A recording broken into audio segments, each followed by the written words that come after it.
All right, so this is Todd Atkins, and I'm back with Miguel Ederati for another episode of the MMA Conspiracy Hour. And we're going to discuss today Francis Ngannou versus Tyson Fury, the matchup, and some other things. So, Miguel, I wanted to let you take it away on this.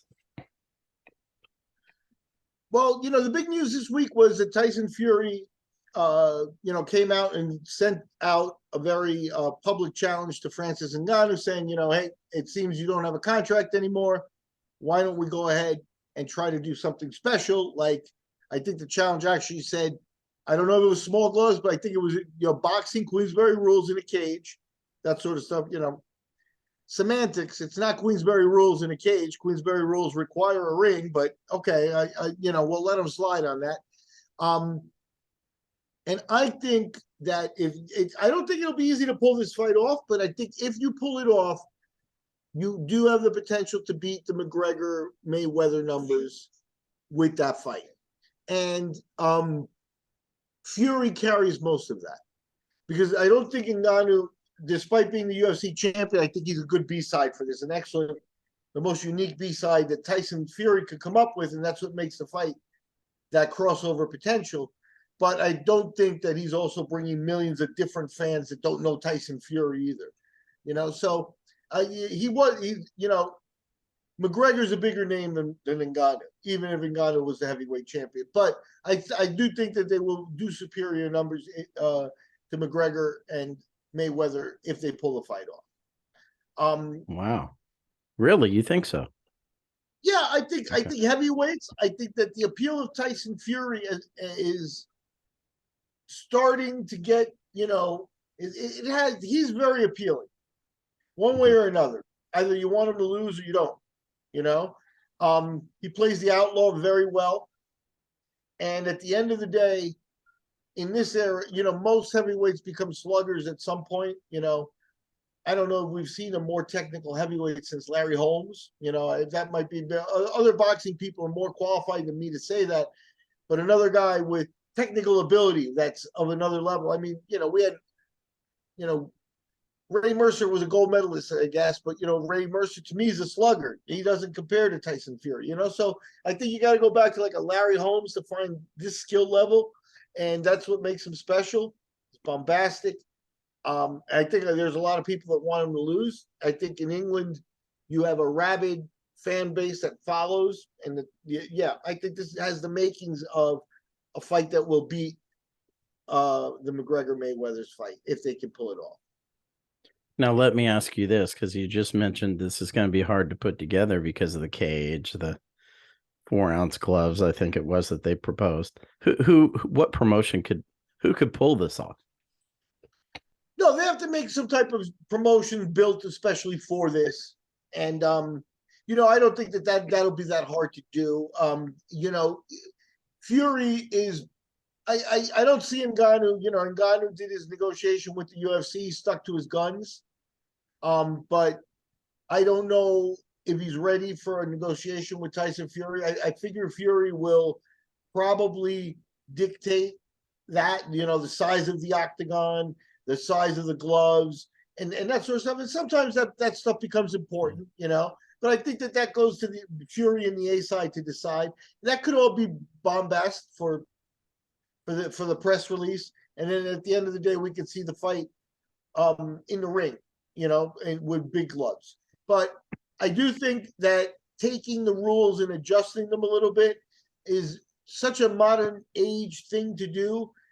I think that that's what is required here to make it a little bit of a one-off or something special. It's not just a big boxing match. It becomes with mixed rules and things in the crossover. That's how they're going to market it.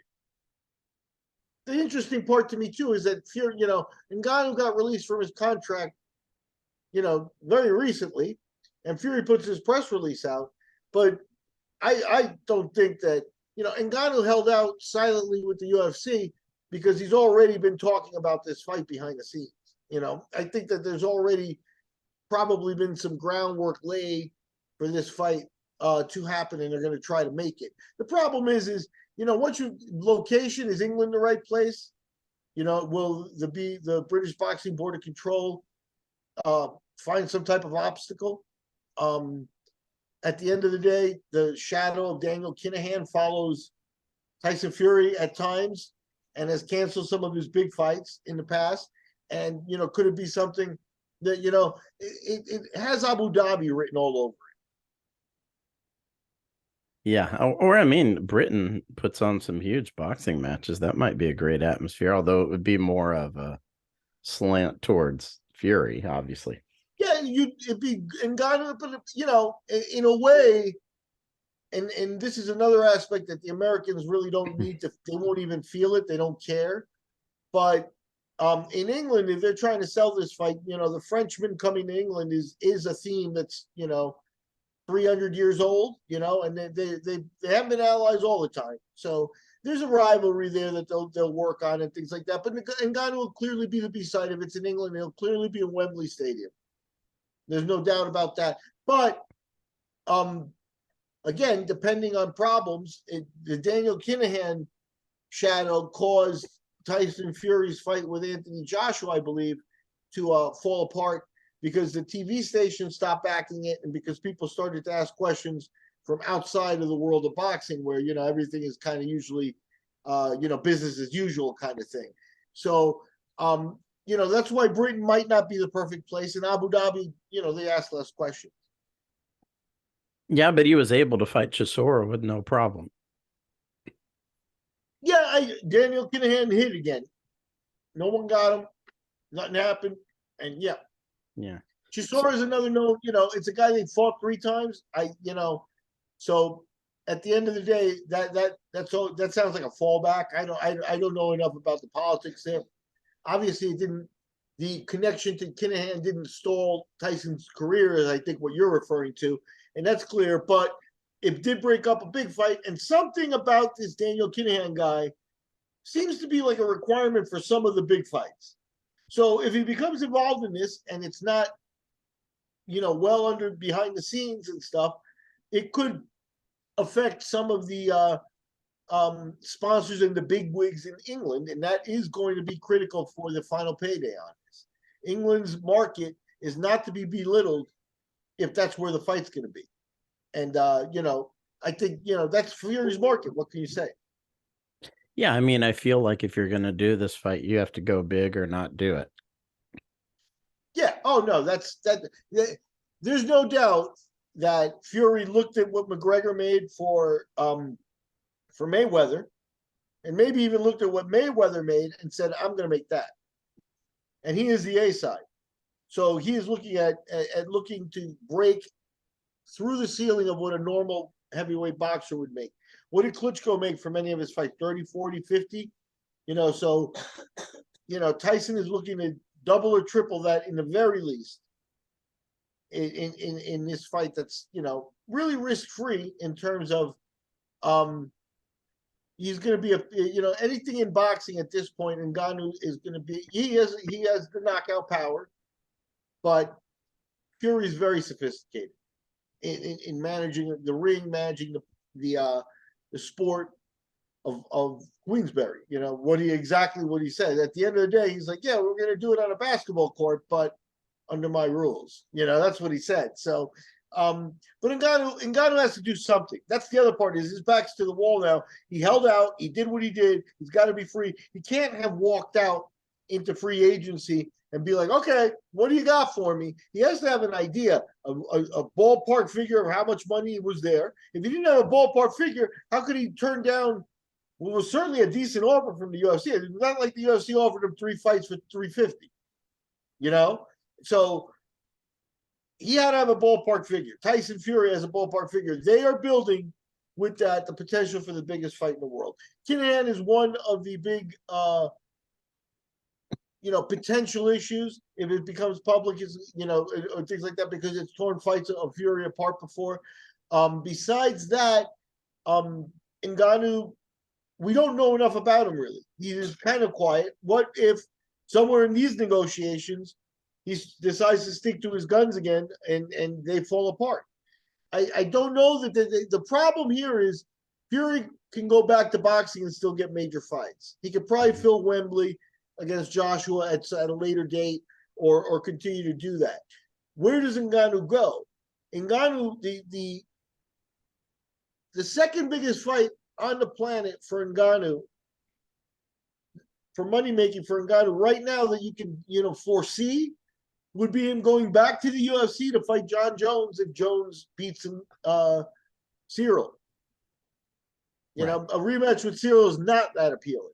But him going back to John Jones, that would be the second biggest fight that's available to him. I don't think him crossing over to boxing to face somebody else. Bellator could bring him in to fight Fedor, because if not Fedor, Ryan Bader, Fedor's the only guy with the name enough to be attractive, and it's just not in the cards in terms of timing. So Bellator doesn't have an opponent that can generate that kind of interest.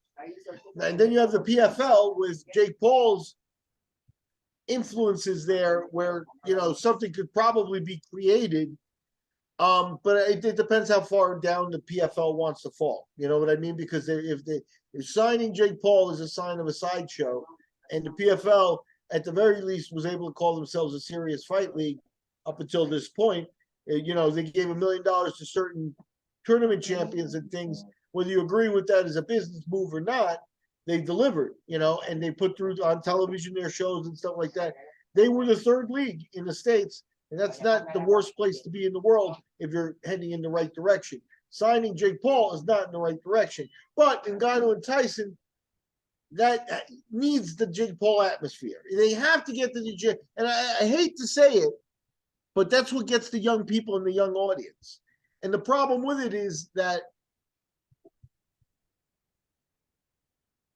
when you get a big fight, when you build a big fight in the traditional sense, it comes because two fighters have done many compelling things, and the matchup becomes intriguing.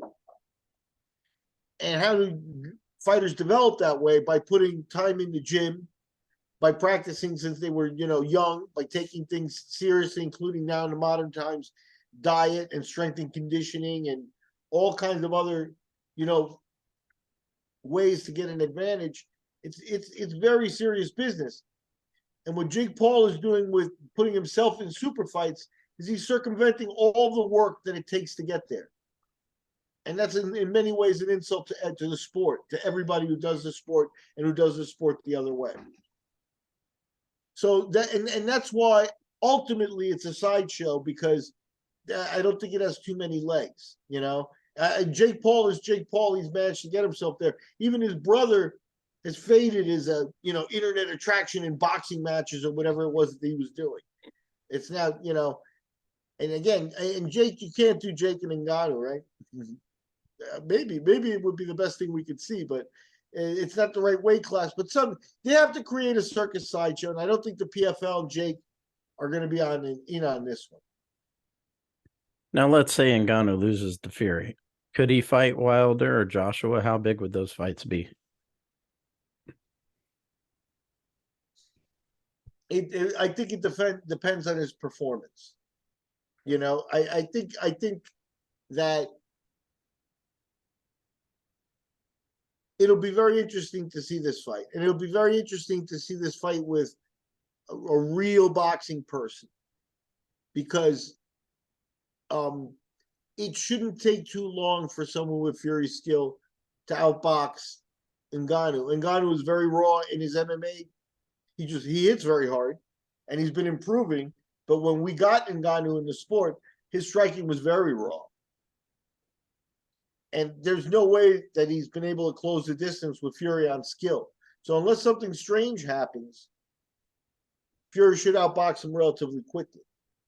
And if that doesn't happen, is he carrying him? It'll depend on the match. But I think that those are all things that should be thought about, because they're about to show us the biggest fight of all time, and they're going to pass it off as legitimate.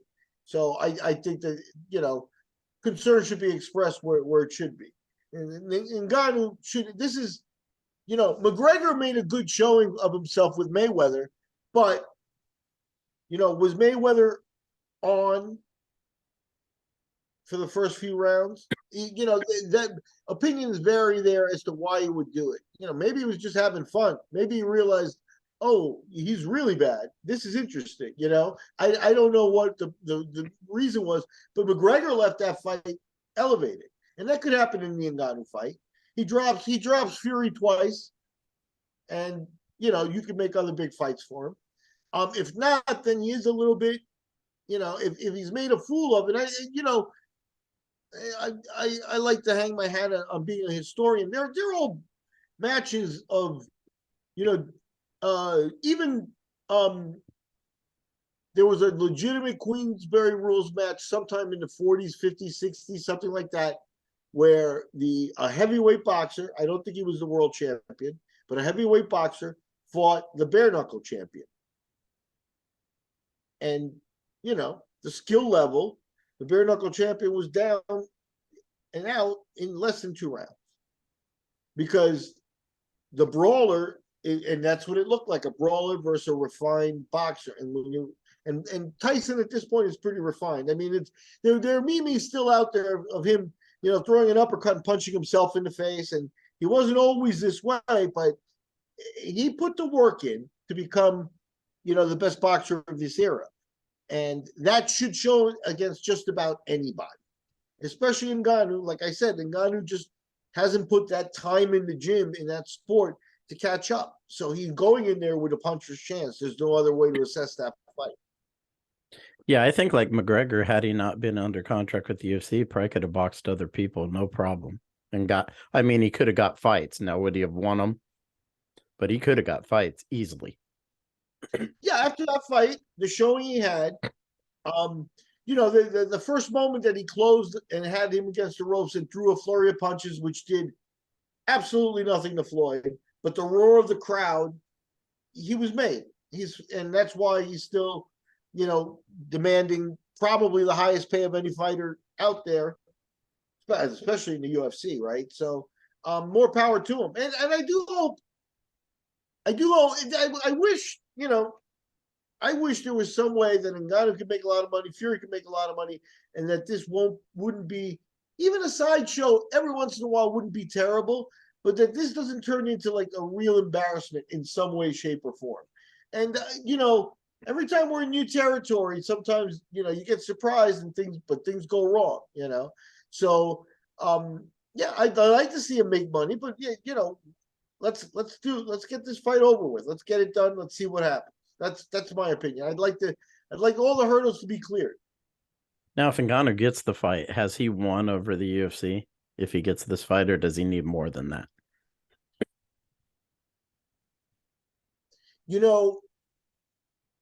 When I was young, as most people can see, was a long time ago. $1 million. We used to say, I need $1 million, and I'll retire or something like that. $1 million had that image of being a lot of money. And what is that dollar figure now? It could be 10 million, if you're going to live, but even 10 million, that's not like private jets money or anything like that. 10 million, you can live very comfortably. But, Ngannou's going to make probably more than 100 million for this fight. So I think Ngannou also, from his humble beginnings and things, if he's smart and, hopefully when he's handed that level of money, he doesn't misuse it. But I think the caution that we've seen of him and stuff like that, I think once he gets life-changing money, he may be taking care of his family and going, things like that for the rest of his life, and he will have the money to do that. And I would respect that. So he could walk away after a loss and say, oh my God, I'm sorry about my names, but the giant tall boxer who lost his belt to Jack Dempsey when Jack Dempsey became champion. He knocked out a guy who was a farm boy, and he went back to his farm in Oklahoma. Came back out when the money was right, but just I could see Ngannou taking his money and just living the rest of his life happy. He doesn't look like a Vanderlei Silva type who still needs the passion of fighting and things like that. I think he's also shown with this removal and stuff that that's not the driving force here. I think the driving force is, when you're humble beginnings and you have a chance at that, I think that's something that, that I can't quantify how special that must feel for him. You know what I mean? Yeah, but what I'm saying, if he gets 100 million, he can point to every UFC fighter and see, I got the better of this deal. Leaving the Well, UFC, who offered me 8 million, I just made 100 million.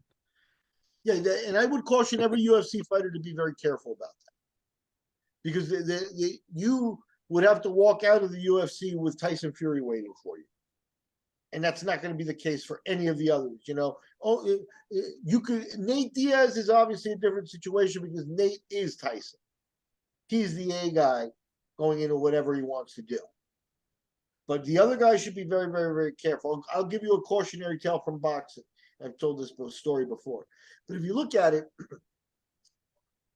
when boxing started to be on television, or rather to be broadcast and recorded, the very first matches that were recorded made the guys millions of dollars.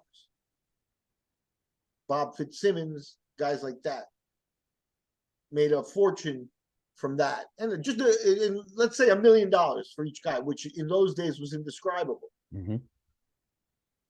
By the time you got to those same matches being recorded by 1910, like the Ad Walgast era in the lightweights, which is an epic era in real boxing history. But by the time you got to that era, those boxers were making perhaps 150,000 for the same things, the rights to the fights and stuff, because they were more common things. In other words, the first guys get the millions of dollars. The guys who repeat that formula often don't get the formula right and rarely make the same money the second time. It's usually half. So the next guy comes out half, and another guy comes out, and pretty soon they'll be making about $10 million and not 100 million. So Right, but you know how I fighters are. They think those paydays are waiting for them. They aren't thinking that way. Hopefully they've got management that's wise. And I'm not saying that staying with the UFC is wise for everybody. I do think the UFC's pay system is something that needs an overhaul for the good of everybody, except for the UFC, management and stockholders and stuff. But other than that,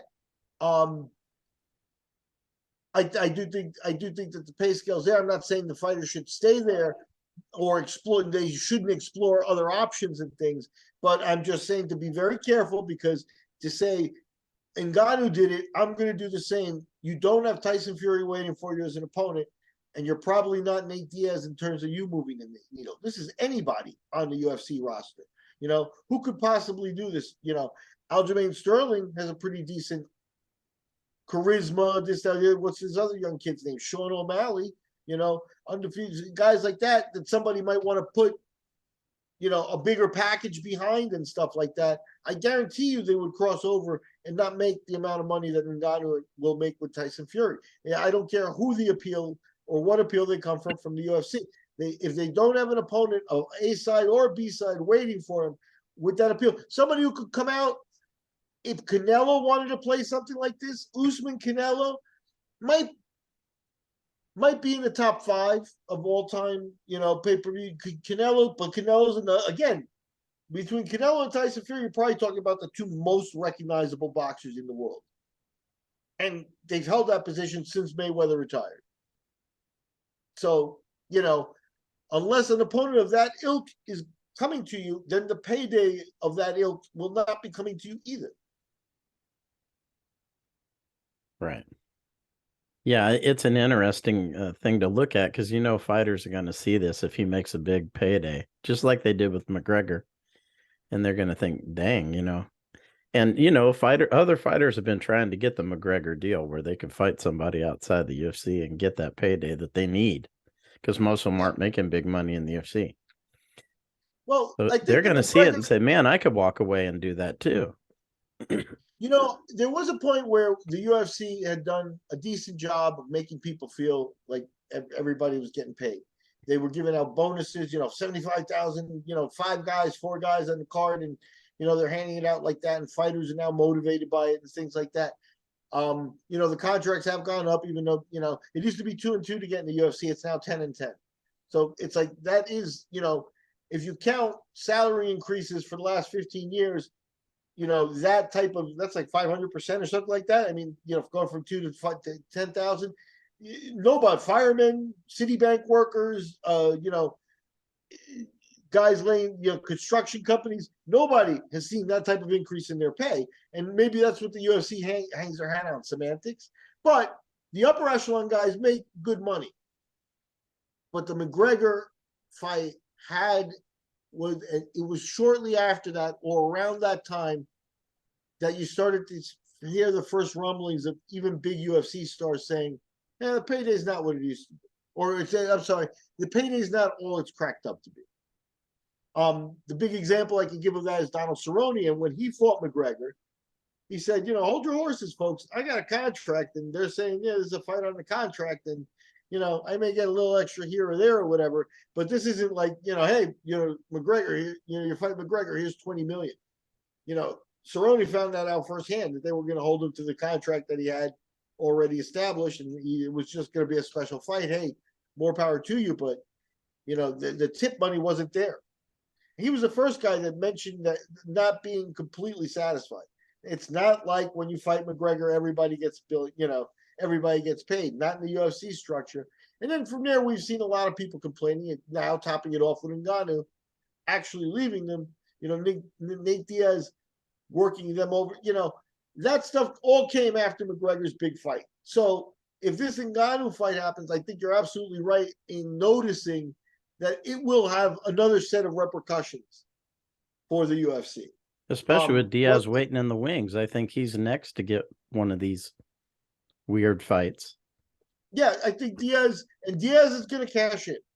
And it depends how you want to do it. I always thought, unfortunately, BKFC and the bare knuckle scene is still a grassroots movement.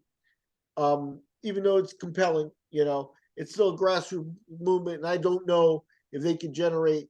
To me, I think Tyson Fury and Ngannou as a bare knuckle match takes it up that level as opposed to being in a cage with little gloves fighting boxing. Okay, but it's still a boxing match. It's still with a little freak size, but a true bare knuckle rules match, I think could appeal to Tyson Fury too. He comes from that lineage. And I don't think Ngannou cares as long as if there's 100 million sitting at the end of it, he'll do that. Yep. Trust me, he'll do that. And I think bare knuckle too could be what generates a lot of money for Nate Diaz. And you're open to something new and something that the public and that's it's just like kind of money. All the guys care about whatever show they're going to do. It's at the end of the day how much money they can take care of. That's at the point where Nate Diaz deserves to be at that point, at this point in his career. Ngannou, I don't know if Ngannou paid that many dues, but as heavyweight champion, he deserved respect. But, not everybody's heavyweight champion.